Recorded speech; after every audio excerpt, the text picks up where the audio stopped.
राधे राधे। आपका हमारे चैनल सनातनी मंडल में हार्दिक स्वागत है।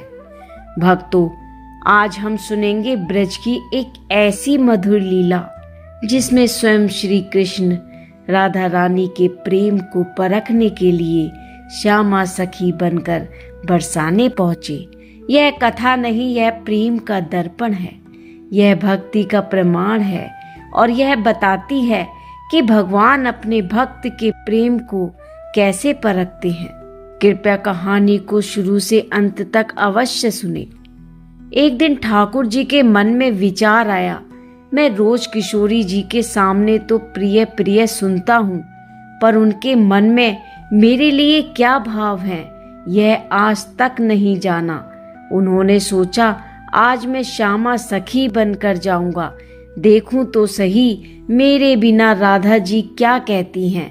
फिर क्या था, श्याम सुंदर ने लहंगा पहना, चुनरी ओढ़ी, काजल लगाया, नथ वेसर पहनी, चूड़ियां खनखाई, पायल बांधी और बन गए एक अत्यंत सुंदर श्यामा सखी।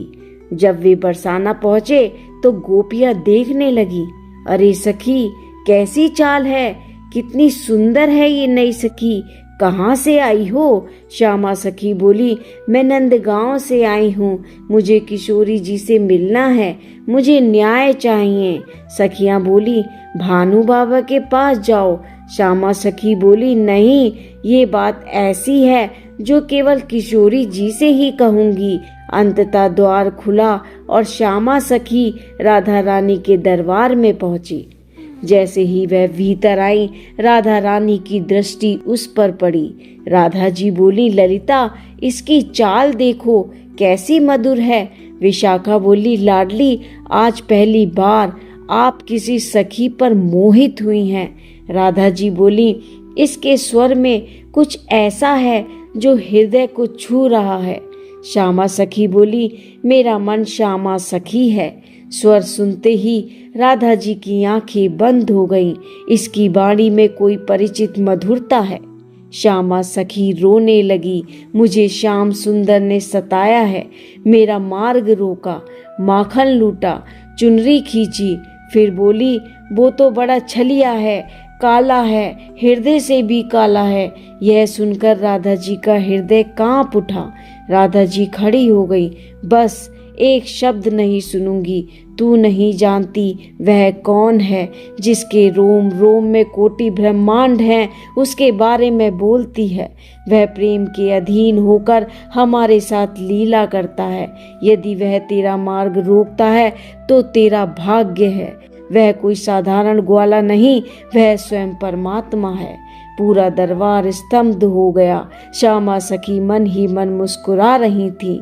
आज जान गया मेरी राधा मुझे कितना जानती हैं। श्यामा सखी बोली, यदि आपको इतना प्रेम है तो उन्हें पुकारिए। यदि श्याम सुंदर आ गए तो मैं जीवन भर आपकी दासी बनूंगी। राधा जी बोली, मैं पुकारूंगी, वे अवश्य आएंगे। राधा रानी ने आंखें बंद की। हे श्याम सुंदर, मेरे प्राणनाथ कहाँ हो?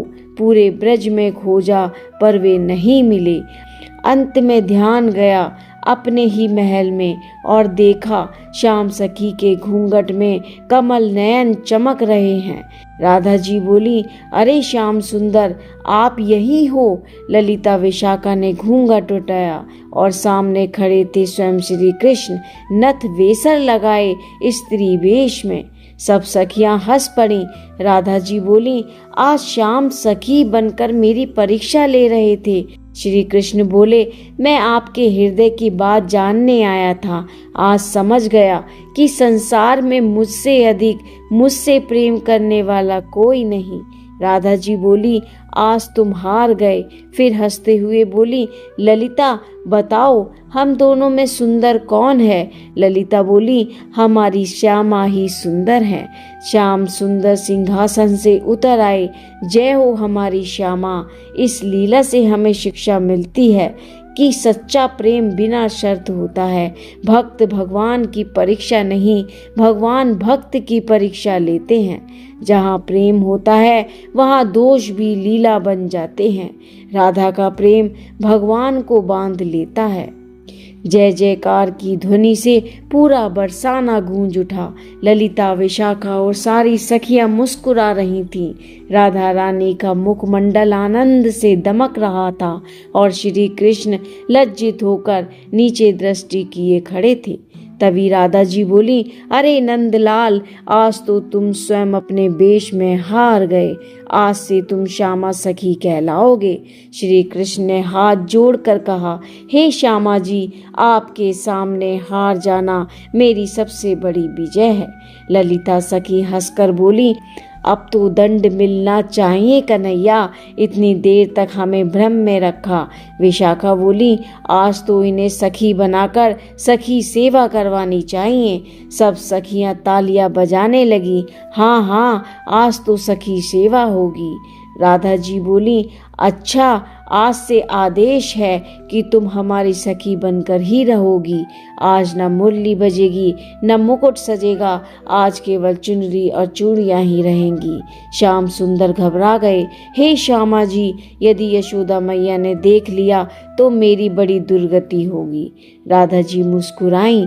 जिसने दूसरों की चुनरी खींची है, आज वही स्वयं चुनरी में बंधेगा। सखियां श्री कृष्ण को घेर कर फिर से सजा संवारने लगी।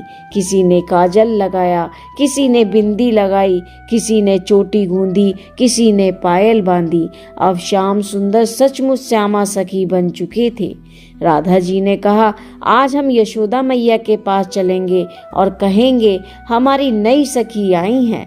श्याम सुंदर घबराकर बोले, नहीं नहीं, मैया मुझे पहचान लेगी। राधा जी बोली, पहचान लेंगी तो अच्छा ही होगा, आज तो तुम्हारी लीला का पूरा फल मिलेगा। सब सखियां श्याम सुंदर को बीच में लेकर नंदगांव की ओर चलीं। रास्ते में ग्वाल वाल हंसने लगे। अरे ये कौन सी नई सखी है, इसकी चाल तो कन्हैया जैसी लगती है। श्याम सुंदर फिर झुकाकर धीरे धीरे चल रहे थे। यशोदा मैया द्वार पर खड़ी थी। राधा जी बोली, मैया, हमारी एक नई सखी आई है, इसे आशीर्वाद दीजिए। यशोदा मैया ने जैसे ही देखा, उनका हृदय पिघल गया। बोली, अरे कितनी सुंदर छोरी है, आओ बेटी पास आओ। श्याम सुंदर आगे आए और चरण छुए। यशोदा मैया ने सिर पर हाथ रखा। सौभाग्यवती रहो बेटी, तुम्हारा पति तुमसे बहुत प्रेम करे। इतना सुनते ही श्याम सुंदर कांप गए। राधा जी और सखियां हंसी रोक नहीं पा रही थीं। यशोदा मैया बोली, तेरी आंखें बड़ी जानी पहचानी सी लगती है। राधा जी तुरंत बोली, मैया, यह तो ब्रज की बेटी है, आपकी ममता पहचान गई। रास्ते में लौटते समय राधा जी ने कहा, श्याम सुंदर, आज जाना कि तुम मेरे बिना भी लीला करते हो, पर मेरा मन तुम्हारे बिना नहीं रहता। श्याम सुंदर बोले, और मैं तो आपके बिना एक क्षण भी नहीं रहता। आज आपकी वाणी सुनकर मैं स्वयं अपना स्वरूप भूल गया। राधा जी बोली, तुम भगवान हो, पर मेरे लिए केवल मेरे श्याम हो। ललिता बोली, कन्हैया, आज तुमने यह लीला क्यों रची? श्याम सुंदर बोले, मैं यह जानना चाहता था कि मेरे दोषों को श्यामा कैसे देखती हैं। आज जाना, मेरे दोष भी उनके लिए मेरी लीला है। विशाखा बोली, इसका अर्थ यह हुआ कि प्रेम में दोष भी सौंदर्य बन जाता है। राधा जी बोली, आज यह सिद्ध हुआ कि प्रेम में परीक्षा नहीं होती, प्रेम में समर्पण होता है। जो अपनी प्रिय की निंदा सुनकर भी उसका पक्ष ले, वही सच्चा प्रेम है। श्याम सुंदर ने चरणों में शीश रख दिया। आज मैं आपके प्रेम से बन गया हूँ श्यामा। सखियां गाने लगी, राधा नाम अमृत बरसे, श्याम नाम सुखधाम, जहाँ प्रेम बंधा होरी वहीं बसे भगवान। और उस दिन ब्रज में यह चर्चा फैल गई कि आज भगवान सखी बनकर आए और प्रेम के हाथों हार गए। अगर आपको यह कहानी अच्छी लगी हो तो चैनल को लाइक करो, सब्सक्राइब करो और अपने दोस्तों के साथ शेयर करो और कमेंट में लिखो, राधे राधे।